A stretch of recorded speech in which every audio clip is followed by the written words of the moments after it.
Doctor, thanks as always. You've called the Delta variant a game changer, did a long time ago. Is this new guidance from the CDC, in your estimation, necessary to battle it? Yeah, it absolutely is, Shepard. But before people start to panic and get really upset, I think it's really important to remember that these vaccines are holding up really well against symptomatic illness and against serious illness, hospitalizations, ICU admissions. So all of that, nothing has changed, and that's probably the most important part. But remember, we were hoping for two performance features from these vaccines. One, to keep you out of the hospital, prevent symptomatic illness. That still holds. The piece that's changed, Shepard, is that this virus is replicating in higher amounts than we've seen before, maybe 1,000 times more virus particles than the previous lineages. And that's one of the reasons why this virus is so much more transmissible, as mentioned, twice as transmissible as the original lineage. And the other performance feature, other than preventing symptomatic illness, was the hope that it would also stop asymptomatic transmission.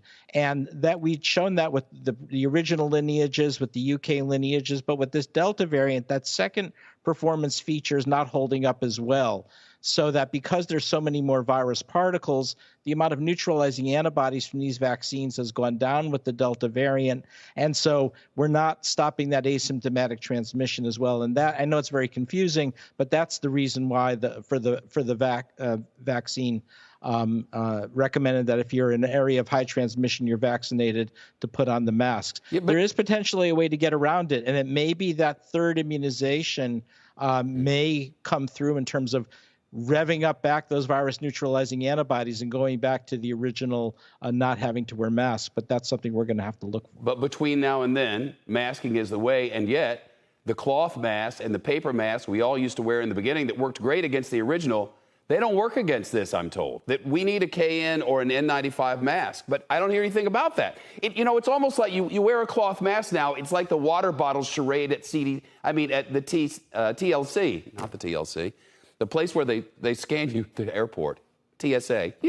It's like that. It doesn't really do anything. So why isn't anybody talking about that? Well, I think the surgical mask still may have a lot of ability. That's what I'm doing right now. I'm wearing a straightforward surgical mask, and especially in areas of high transmission. And this is the other nuance I think that hasn't been emphasized enough.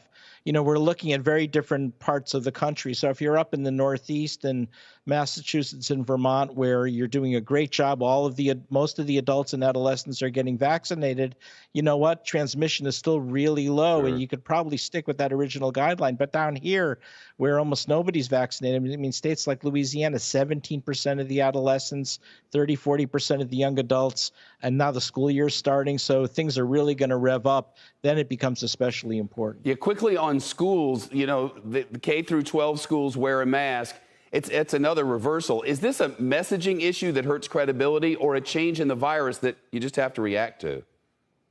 Yeah, I think the emphasis has to be on the fact that the CDC is working to be evidence-based. They're not doing this lightly.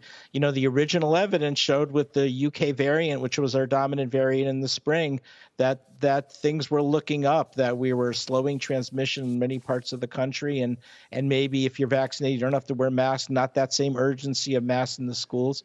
But that is the reality of the Delta variant. And by the way, had we worked to completely vaccinate the country as proposed, we might not be in this situation. Shepard Smith here. Thanks for watching CNBC on YouTube.